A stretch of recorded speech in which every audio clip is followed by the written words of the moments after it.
Alright, what's going on, guys? Trev back again, here to bring you another video. This one's going to be doing my final Q&A, just kind of a final thoughts before the premiere, which of course is tonight, August 23rd, 2015, for AMC's brand new Fear the Walking Dead.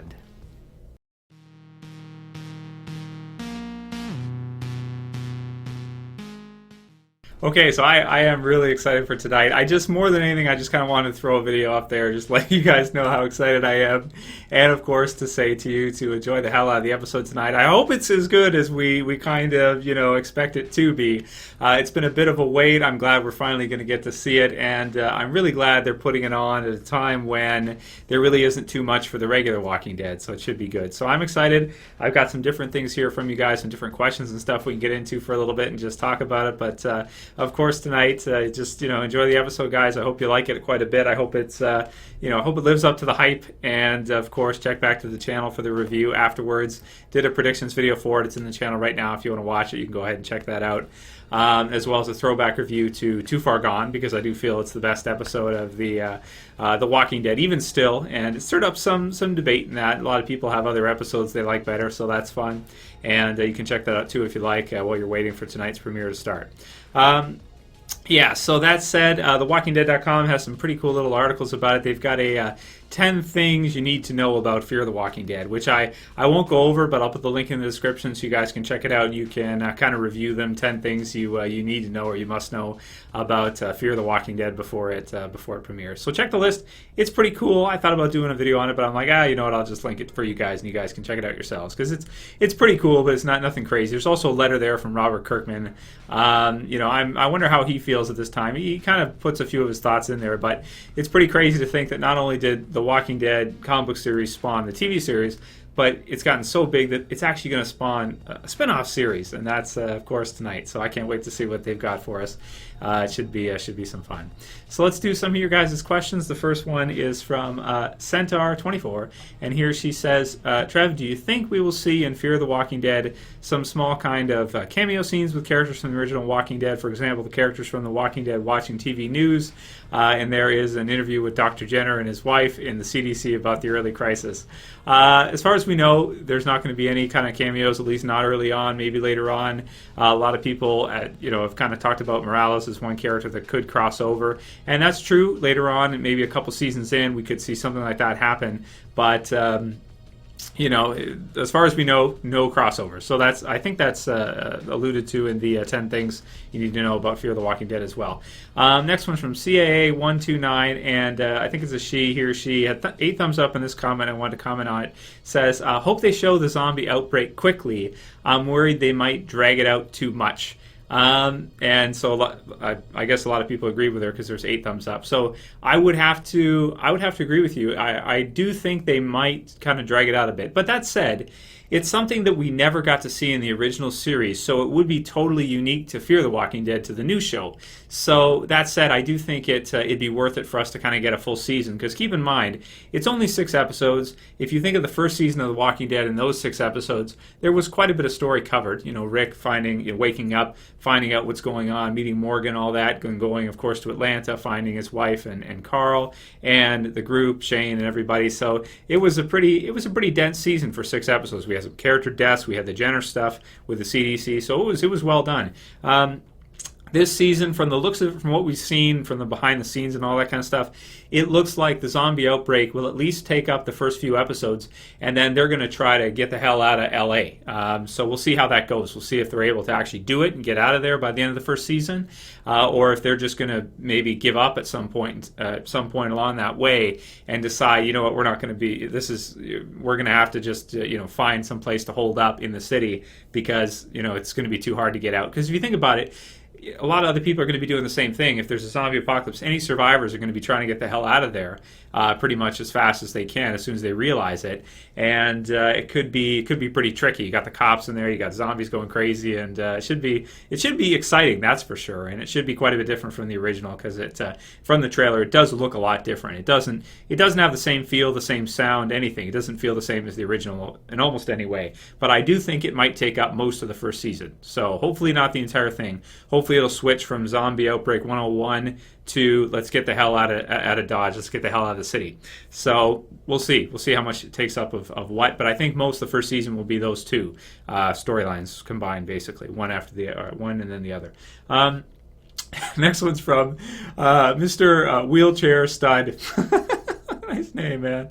Hey, Trev, love the good work you're doing. My question for you is, are you excited that the zombies are back as a major threat in Fear the Walking Dead, seeing as people don't know what's going on? What are your thoughts on villains in the show? I personally think the government will play a bad guy role in the show, as they will try and hold on to power as long as possible. That's a good point, man. I don't think there's going to be any bad guys right off the bat. You know, if you remember the first Walking Dead, Shane became a bad guy, out of nowhere.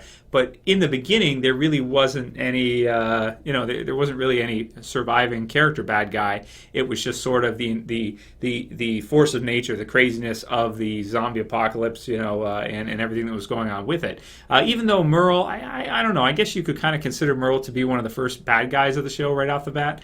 But I don't think we're going to see any major, other groups like Woodbury with the governor versus the prison of that in season 3. I don't think we're going to see anything like that. But I do like your idea that it could be the government. There will be police in there, obviously, as we've seen, the police with riot gear, going in and stuff like that. So that should be cool to see too. But I think it's mostly going to be, at least the first season, very survival horror-ish and not much in terms of action, like one group versus another. But I could be wrong. We'll see. Next one's from Slingshot Warrior. Also kind of a fun name. What would a Canadian version of The Walking Dead look like? Well, everybody would be beating zombies with hockey sticks and apologizing afterwards because we if it was like Toronto or something, or Vancouver. Well, this one was shot in Vancouver, so this is kind of like a Canadian The Walking Dead, huh? Yeah. Well, if it was Toronto or something, it'd be cool. All you'd have to do is wait till the wintertime, and then all the zombies would freeze. If you're like Toronto, Ottawa, all the zombies would freeze, and you'd be good, man. You'd just be able to walk by and just they'd be standing there frozen, and you could just crack them over the head and something, and they just shatter. So yeah, but it'd be pretty boring. Canadians, for the most part, we're pretty boring. We don't like to start shit. We don't like to argue. We don't like to do all that crap. We're just pretty nice people. It reminds me of, what was that, Anchorman 2, where Jim Carrey, he plays the Canadian sports team, where they come in with the hockey sticks and they keep saying sorry to everybody. It'd be like that with zombies. That's what it would be like. So there's your Canadian version. But for the most part, Canadians are just like Americans. For the most part, we're pretty similar. Even people think I'm American, right? So they hear me speak and they're like, "Oh, you have an American accent." I'm like, I don't know. I guess so. It's just the way it's the way we speak. So, but it depends what parts, of course. Next one's from Storm Shadow. Always asks some awesome questions. He says, "Hey Trev, do you think John Bernthal would have made a better Rick than Andrew Lincoln?" I think he would have. Andrew Lincoln is damn good Rick, but John Bernthal was amazing for The Walking Dead, and I believe that if the roles for the two were reversed, not too many people would have missed Shane like there still is. Any thoughts, man? I don't know. I love your comments, Storm Shadow. You're probably going to watch this. I got to disagree with you on this one, man. I'm sorry. John Bernthal playing Rick, it just doesn't fit for me. He doesn't look like him. It doesn't, it wouldn't feel right. His hair doesn't look right. It's the wrong color. And he's Shane through and through. And as we're going to see with him playing Punisher, I think also, he's good at playing those type of, big, I guess, kind of tough guy roles, but tough guy with the emotions too, emotionally torn in that. He's awesome at that. Obviously did it with Shane, and is going to do it with the Punisher, and that's what Marvel said anyway, that he's got that tough guy type thing for the Punisher, but he's also got the sensitive side too that he can do. So, but man, Andrew Lincoln as Rick, man, has been just absolutely incredible. I don't think you could really ask for much better. And even though John Bernthal was an awesome Shane, I like him as a Shane. I don't think he would have been a very good Rick, or at least he wouldn't fit with Rick the way he kind of would have needed to, I think. So I just don't even want to entertain that thought of them switching. It's, I don't know. We'll do a couple more. Hectic Scope says, "Hey Trev, do you think they will release Fear the Walking Dead figures? And if so, will you do reviews on them?" So that's a cool one. As you guys see, of course, anyone who's new to the channel, that you'll know, or you can see I collect figures in that. Anyone who's been here for a while, obviously knows that and seen some of my reviews for them in that.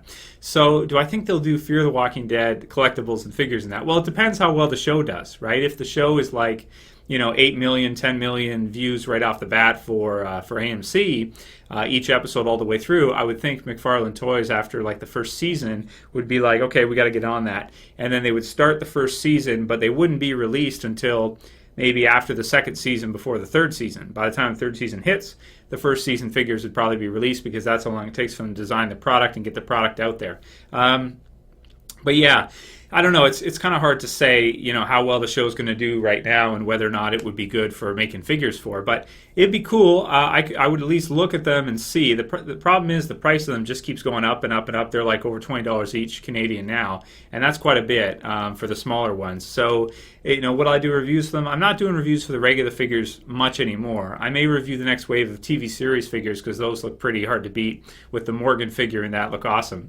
But I don't think so. I don't think I'm going to be doing reviews for those, because the price point's pretty high, and I'm pretty frugal. I don't buy a lot of stuff, hardly anything really, in terms of, it's all kind of needless stuff, right? So there you go. Okay, and let's do one more, because I don't want to go on for too long. Of course, the other video will be up tonight, and there's the other ones there you guys can check out if you missed them. This one's from Dan Tzinski. Sorry, I butchered that one, Dan. Hey, Trev, you do a great job. Keep it up. Q&A question for you. I haven't read the comics, but I'm considering reading them. This is one of these type of questions again. Do you think it's worth it at this point? I feel like reading the comics and knowing what happens would make the show more predictable and less enjoyable. No, man. Do it, dude. If you're thinking about it, do it. I'm serious. Read the comics. Everybody who I've told to read the comics, they never come back and tell me afterwards, oh, I hated the comics. Even friends and that who I say, man, you like the show? Read the comics. Make an exception. You'll like it. They changed the show. The show's not the same. So it still feels fresh and enjoyable, and they put a lot of kind of Easter eggs for, or when they play out moments from the comic book series, and they put in a lot of Easter eggs that could really make us comic book fans really enjoy it even more, because we get to see it played out and we look forward to it in that. So I would say definitely check it out, man. Don't hold back on that. Okay, let's do one more from Josh Beatty. He says, hey, Trev, Q&A question. How come you never picked up Breaking Bad on DVD? Because I know you were a huge fan of Breaking Bad, so I thought you would be willing to get all 5 seasons on DVD and rewatch the whole show. You have all 4 seasons of The Walking Dead on DVD, of course. P.S. Season 5 of The Walking Dead is going to be released in 5 days. What are your thoughts on this? Keep up the good work, Trev. Yeah, man, I'm excited. I'm going to do a review once I get it and everything, and get a chance to watch everything over and check it through. I'll do a review for the Season 5 DVD set. I haven't bought Breaking Bad on DVD set yet, but I do intend to eventually. It's just one of those things where I'm kind of busy with all the other shows that are on and that I wouldn't have time to watch it anyway. So what's the point in buying it if I can't even watch it? It's like I'm going to wait. I'm going to buy it eventually for sure, because it's one of those like all-time classics. But I'm going to wait until I have time to watch it after I buy it to do that.